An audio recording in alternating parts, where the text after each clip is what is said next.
So the 8th item on our agenda is the Wetland Evaluation Tool, which is a super fun acronym of WET, super appropriate, love that. This will be by Danielle Ivey with Audubon. And the purpose is to highlight how Audubon's GIS-based wetland evaluation tool identifies high potential sites for wetland restoration and surface water storage to improve flood resilience, enhance habitat, and support sustainable water management. And also how WET is fostering public-private partnerships and guiding strategic conservation efforts across the Peace River Basin and expanding into Southwest Florida.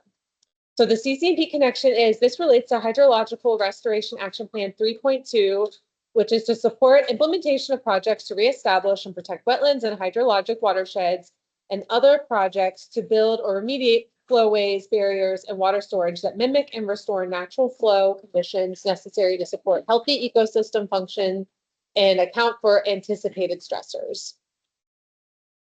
All right. Thank you. Today,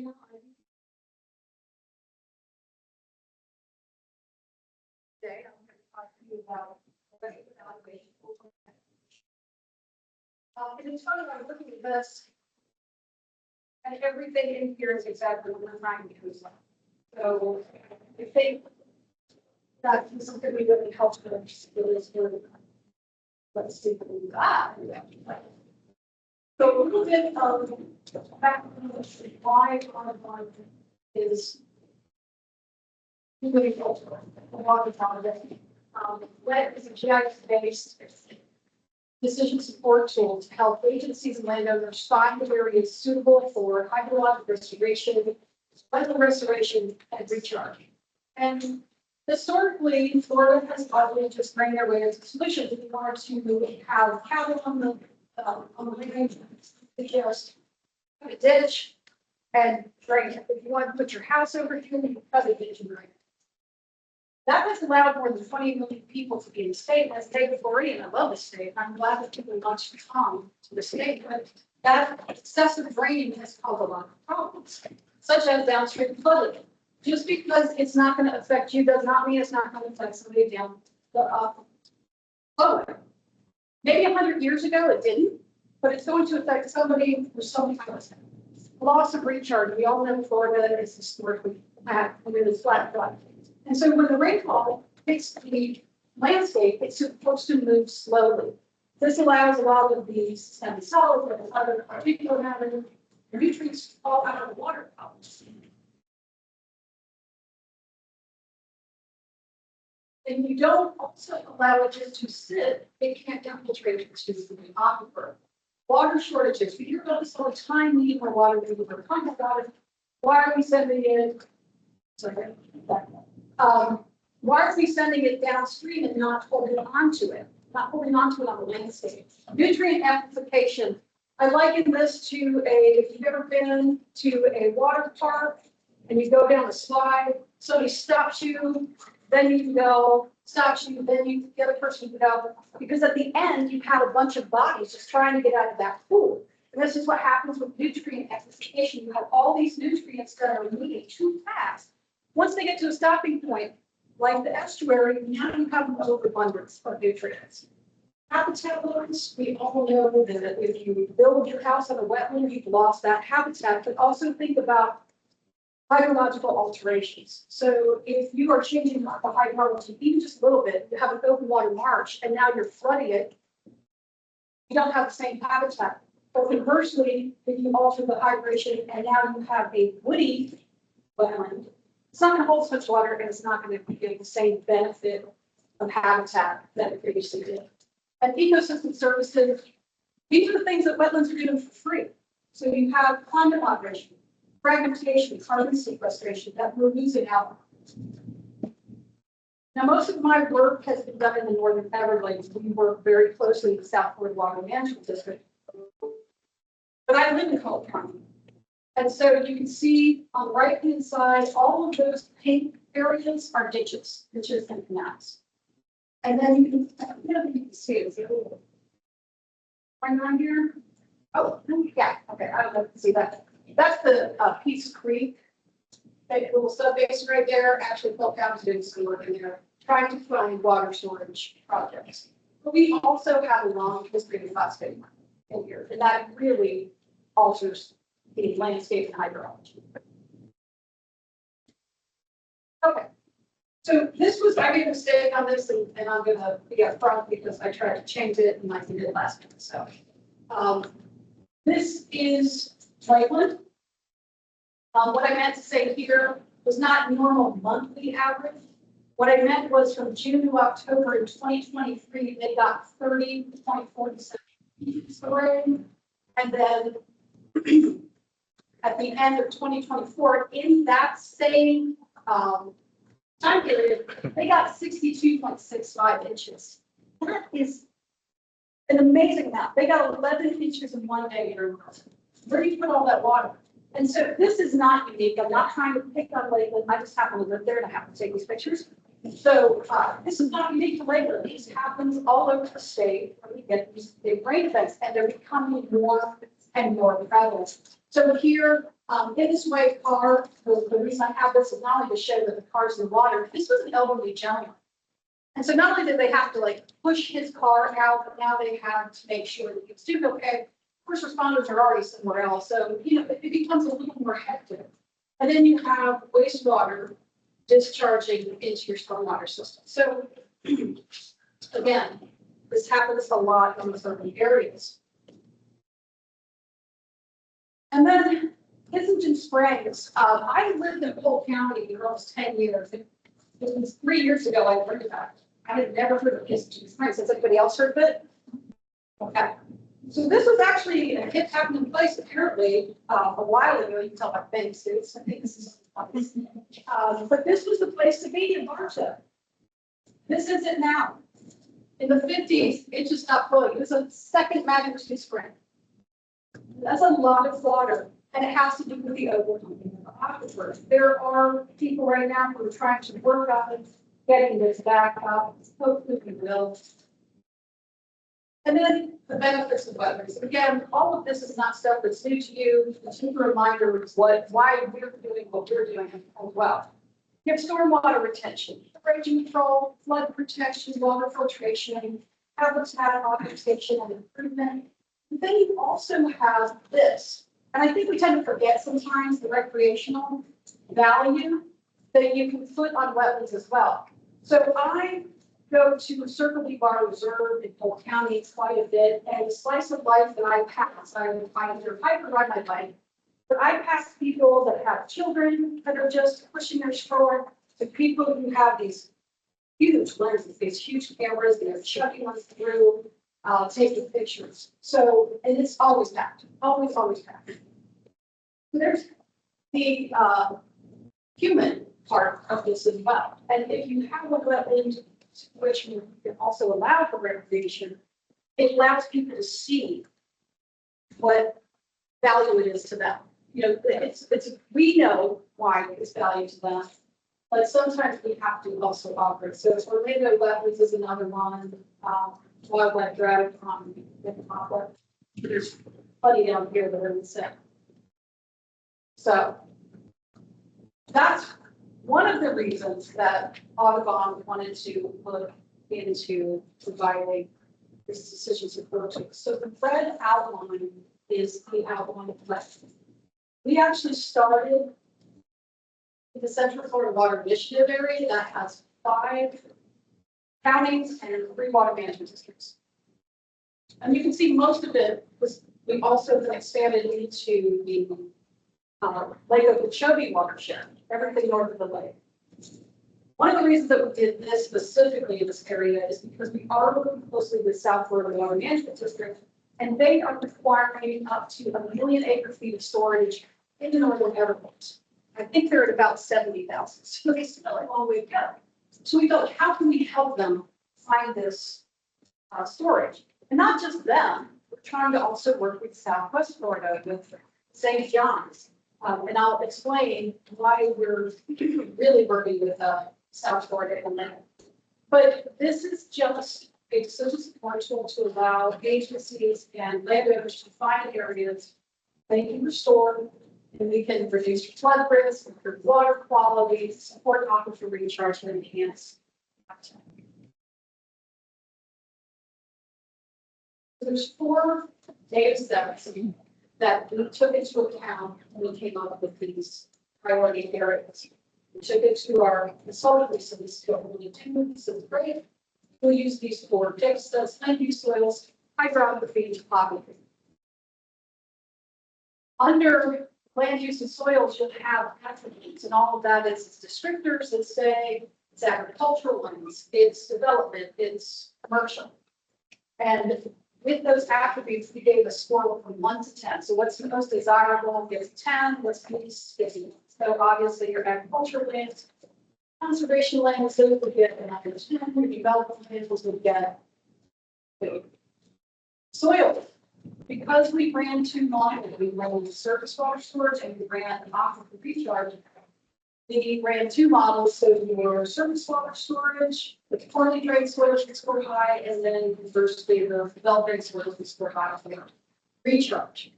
Hydrography, we wanted downstream areas to be favorable. We wanted this to be passive. We didn't want to have to bring any pumps, so we made it cost effective.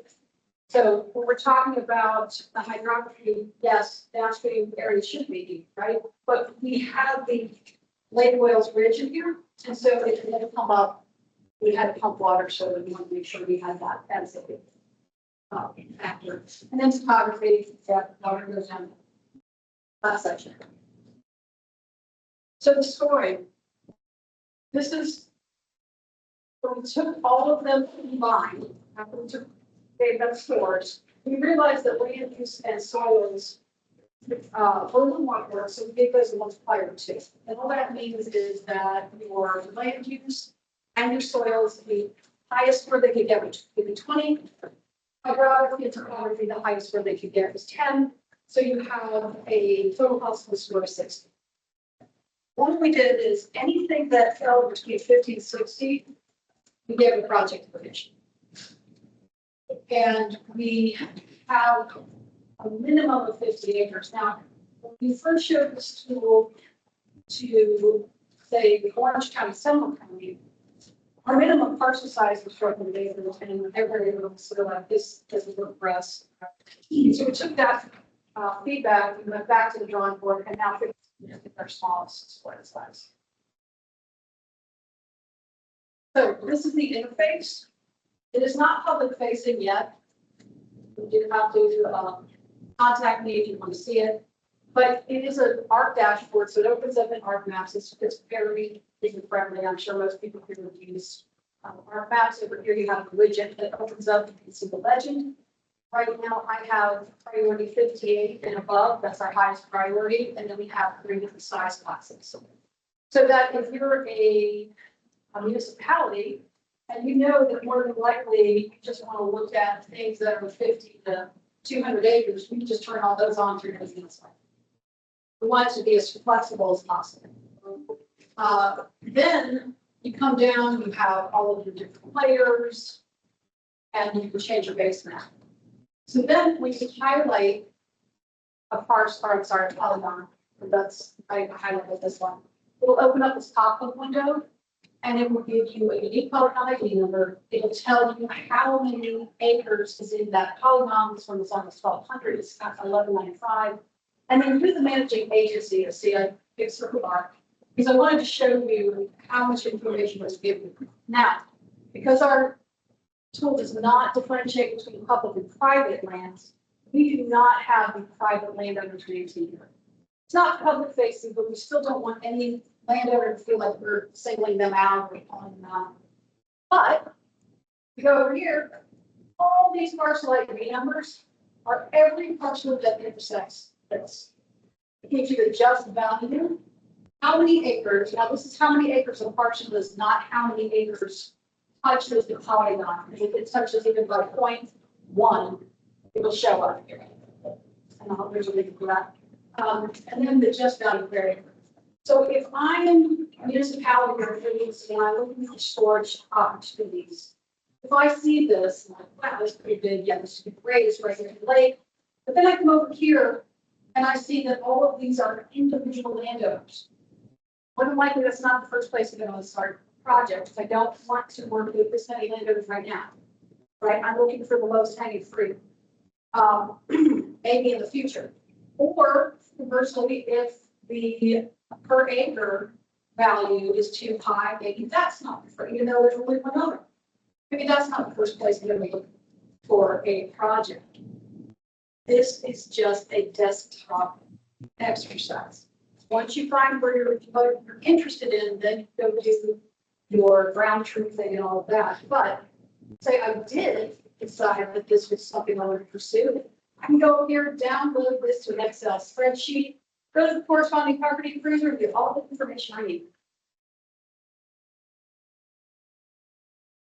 You also have supplementary layers. So here I'm showing the wildlife corridor. You can see there's the dark green is priority 1, priority 2 is what I really like. Priority 3. We also have Florida managed lands, water management district lands. Again, if you're looking for a project, and that project happens to maybe try to get a grant, it's going to get some bonus points if you're in the wildlife corridor, or if you're in the FNA priority wetlands. You can do that search really quick, maybe from our tool. And then we have the rural and family lands. Now, I need to update this, and these are not the applicants, these are actually the people that have easements. There is a GIS file for applicants. That changes so often, we just put in the actual people who receive the easements. Then we have surface water storage projects through South Florida Water Management District, which you'll notice it doesn't really show any down here because we cut it off our boundary. Now, one of the reasons that we're working with South Florida Water Management District so closely is because they have this first water management program where it's public-private partnership where the water management district will pay for landowners to put the water and store it on the property. Now, it's not that simple. You know, you can't just put rising boards in and hope that the check is going to find its way to your mailbox. You do have to go and get engineer drawings and all this other stuff. But this is a good way for the public to benefit because there's up to 70%, I think, of land in Florida is still privately owned. So they're basically a real linchpin, especially in this area, that's called ranchers. It reduces runoff, improves water quality for the benefit of all, and then it allows the property to stay in tax rolls. It stays in private ownership, and it also allows the rancher to diversify their funding coming in. Because there is, as we all know, there is a big push for development, and it's getting harder and harder for some of these producers to not to sell. So the way that this would work, and this is a very, very just easy example. All of these green lines are ditches. This is actually in Orange County, but just as an example. So if I'm running my cattle through here, I have water input from the northeast, it's coming through, and it's going to output into the chain down here. Theoretically, I could put a structure like this culvert with flashboards here to store the water over the property. Now, more likely we need a couple structures, but just going to pretend we need that one down there. Then you can put these boards in there. And so if your outflow is at 50 feet, you're just going to pretend these are 1 foot. You put in 3 feet, you're theoretically pulling that much water back. And there's GIS populations for that, and obviously engineering populations, which I wish it could just be, I'm holding 300 or holding 3 feet across the whole landscape. That's not that simple. But this is a passive means to hold onto that water. There's pumps. And what this does, especially for producers, is it allows them to hold on to water longer.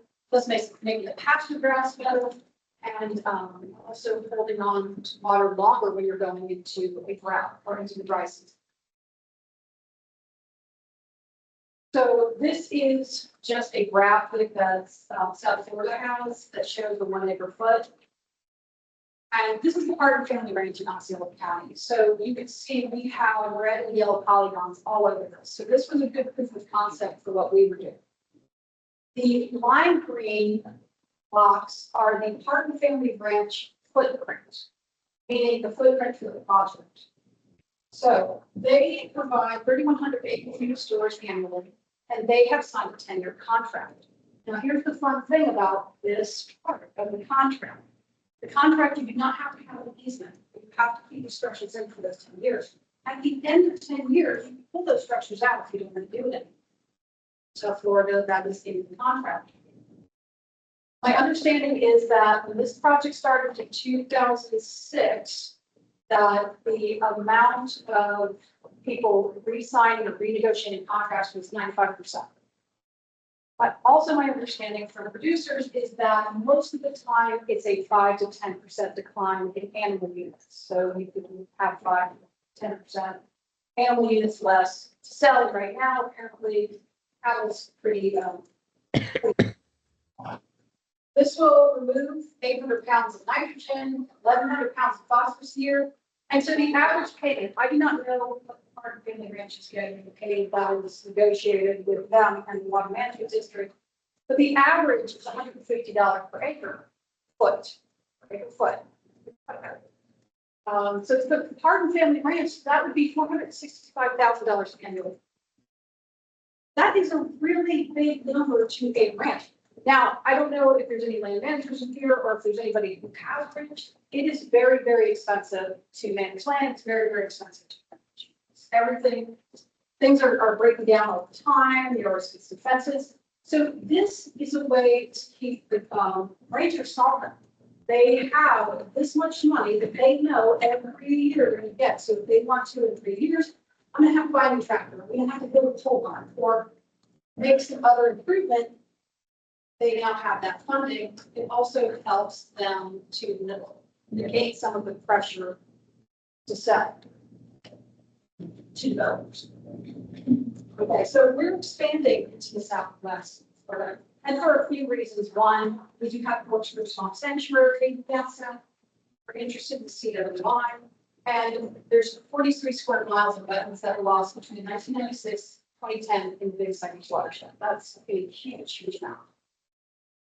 And so the same thing, we just want to assist local government, water management districts. Let's pinpoint these areas. Let's see if we can help find areas for projects. So you can see up here that I will be 100% honest. I live way up here. So I don't know a whole lot about this area. Learn, right? I live posted in my guidelines. But we have projects in the upstream area of the Lower Charlotte County Water Initiative, and then this red boundary is going to be our new expansion area, and we will be covering the CWI, which I meant to put that in here too, but also the South Lake County Water Initiative. And so we're hoping that when we get that, we can assist in finding these areas. You know, we're all doing the same thing. We all want the same thing. We're just going to help. It's free to work with us. Recharge, for recharge, I just have one slide. It's like always the bridesmaid, never the bride. Because recharge is hard. You know, people don't see the benefits when you put water in a wetland. Now the birds and stuff, but recharge is just like, yeah, look, it's the same as it was. But recharge is super important, and especially now that citrus growers are having a lot of issues with citrus greening, and producers are having other problems, and some of these areas are getting sold to development. Are there ways that we can, instead of using traditional stormwater means, where it's just sent to the stormwater system and out to a surface water bucket, when you have the runoff, have a swale, and maybe it could sit in that swale and help infiltrate. I mean, there's probably a million ideas, but we need to start thinking about that as well. And then showing builders how they can also use that as a sign. Like, hey, we're helping recharge the aquifers. So what can we do to help? Well, I already showed you the footprint. and what we're trying to do. So if you just want to look at areas that you're interested in, you just want to look at one project, you want to look basin-wide, you can look county-wide, we'll do that. We can hop on a Zoom and we can look all over the place and get you as much information as you need. I can also make some maps. And then part of my job is to try to find funding.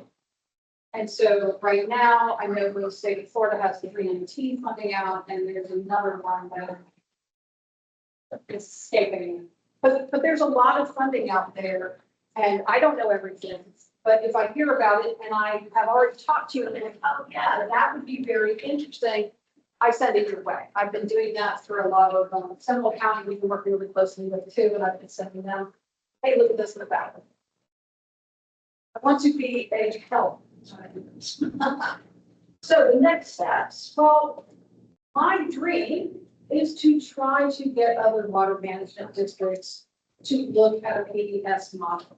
Is it the end all be all? No, but is it a good way to get to where we want to be as far as hydrological restoration, water quality, water storage? I think it is. And I think that it can be used. We already have South Florida doing it, so you don't have to reinvent the wheel. We already know how to do this. Working with local governments to identify areas for surface water storage or green infrastructure or green stormwater infrastructure. And then also identify opportunities for landowners to hold water, ecological benefits, and get those payments from environmental services. I can't remember who's putting it on, but there is going to be a webinar soon about Florida payment for environmental services. Right now, South Florida is doing it for water. Balmoral Group is doing it for the Florida Wildlife Corridor. We've had the Panther PES project through FWC. So it's kind of catching on that you do have to pay for some of these services if you want to keep those lands open and working. If you want to keep working lands working for food security and for just the wildlife. And then just a reminder, WET is not intended to be used to identify potential opportunity. I mean, it's used to identify potential opportunities, but not meant for jurisdictional wetland determinations. Obviously, we have found as a but where if you are going to develop do wetland determinations, but also this the visual of where we know it's going to hold water, so maybe alter some of your plans. And so we've been working with Orange County and Seminole County with that as well. And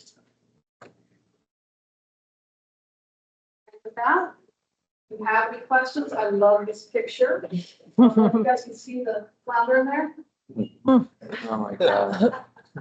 Thank you, Danielle. I thought there would be more bird pictures actually. So I thought there would be more bird pictures actually. That's a wonderful thing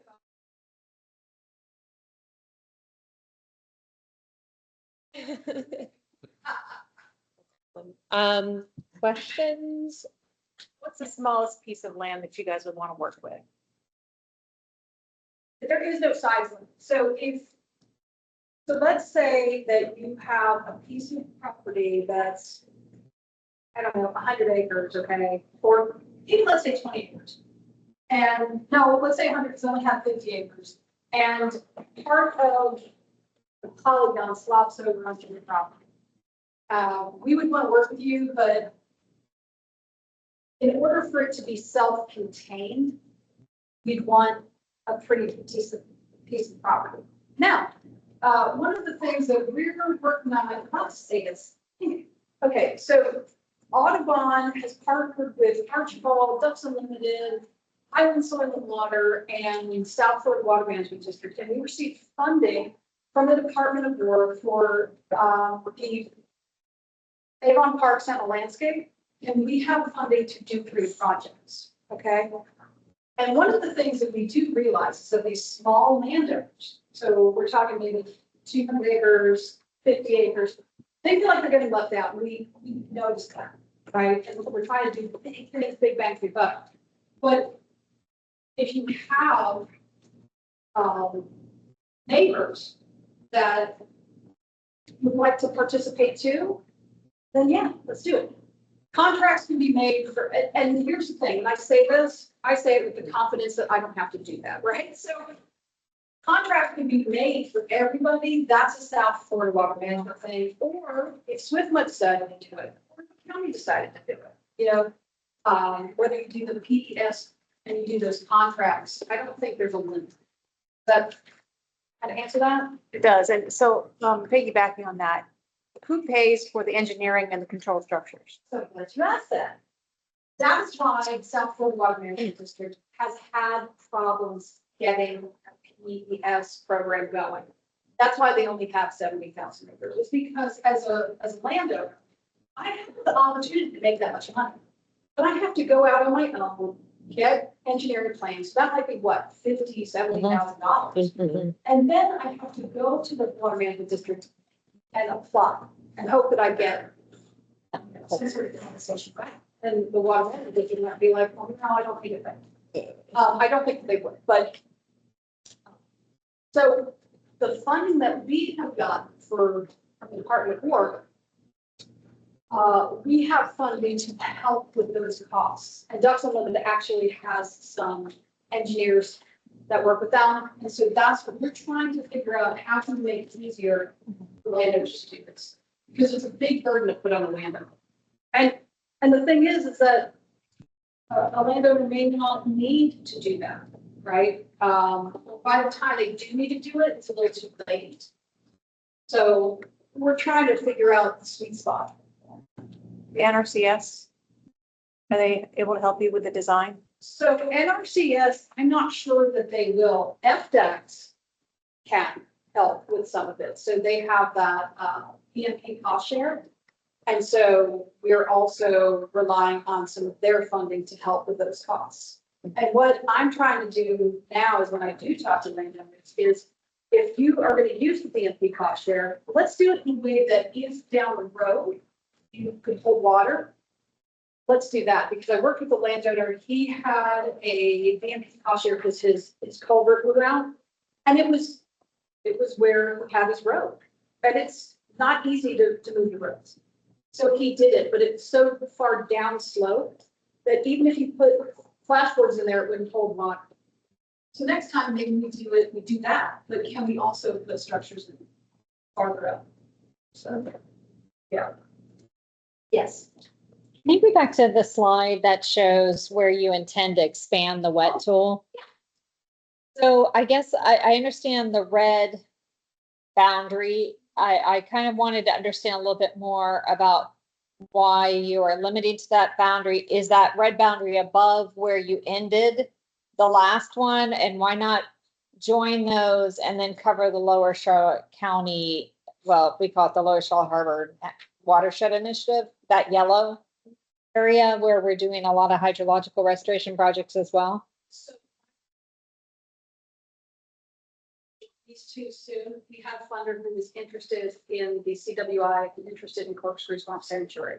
So that's where we were putting most of our eggs in this basket.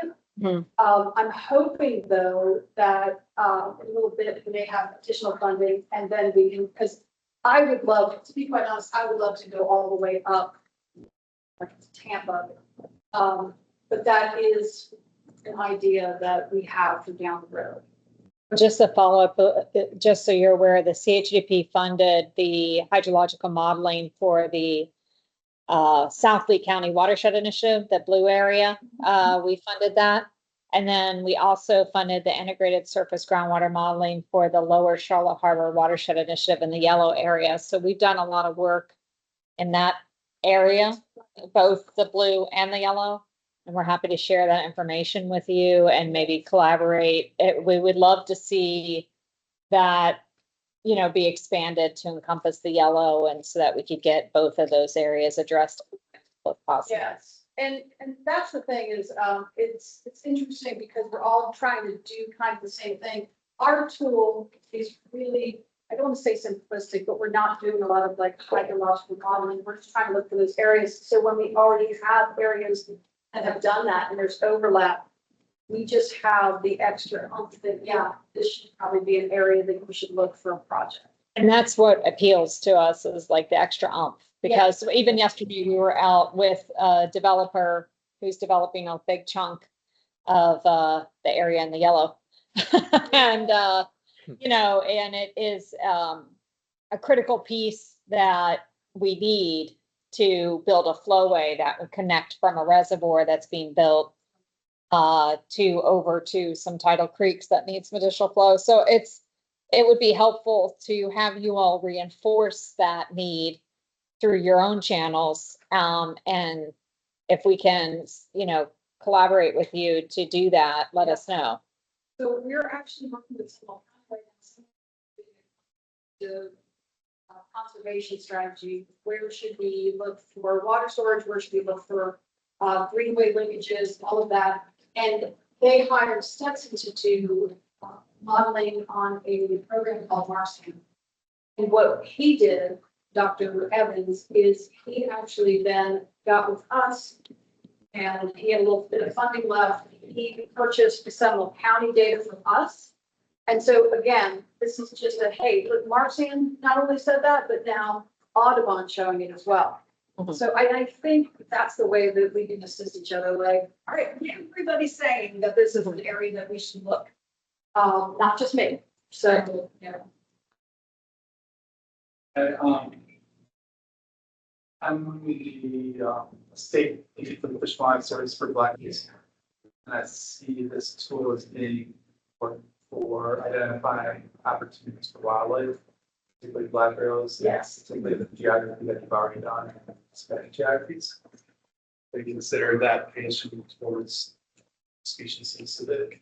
Not species specific, but I will tell you that I did get the information about the black rails and I have intersected it with our areas. And yeah, I mean, it just all lights up. So Is there if there's, information like, I'm sorry. what information about black rail? Oh, I got it from the Atlantic Joint. Coast. Like coastal joint venture? Yes, there was. Very cool. Like, I know I'll get it wrong. Yeah. Forget his name, I forgot. Great flag. Okay, yes, he actually, Fish and Wildlife Service. yes, he actually used to, I worked with him with the student structures. So, he sent me the information of areas in Florida, so I just intersected it with what we have, was GIS information with ours, and a lot of it did light up. And again, I think that's just an additional, Those are broad geographies. that They are.